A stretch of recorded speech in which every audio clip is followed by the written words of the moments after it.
So the entrance to the job that we're doing right now, we're about 1/3 of the way through. What I understand is the owner is not seeking to get 100% done, but that's not the reason for the video. The reason for the video is to show you where we're at, where we've been. I got one previous video already. It shows before we started. This is the job area, the cut site, staging area, whatever you want to call it. So obviously we got the basic good stuff: chop saw, compound miter saw. You got the table saw, good saw horses. We're using up customers' leftover lumber to save a bunch of money on cost of overhead and the material. So we're putting a new vanity, and you can see or not a vanity, but just basically a tub sink. So as you come through here, this had no door. So we're gonna fur it out to fit this 2.8 door. One goes there, another one goes here.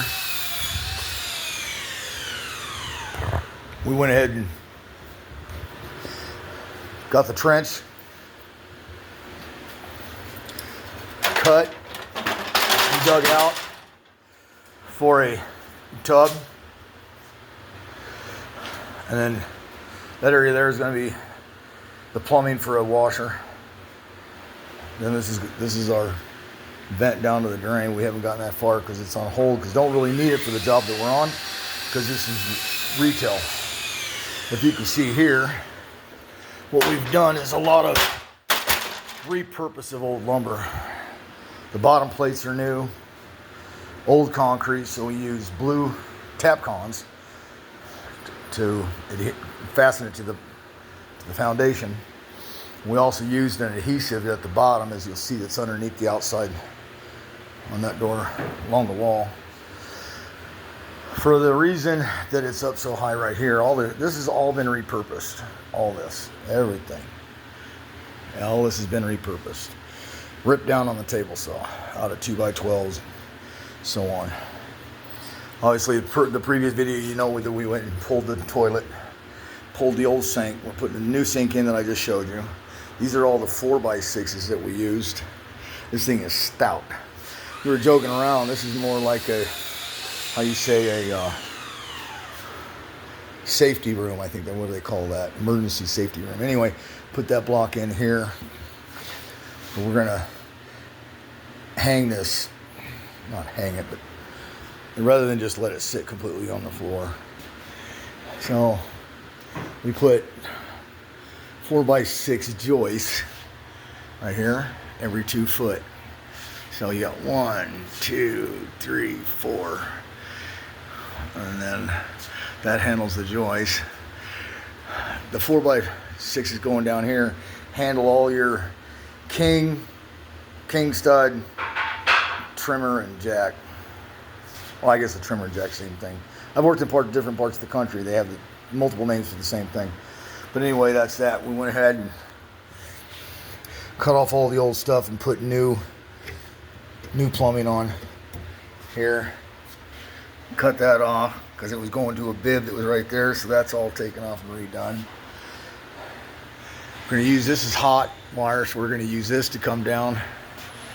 Put the light switch right here. It's going to be a double box, so it'll have switch and outlet, GCFI.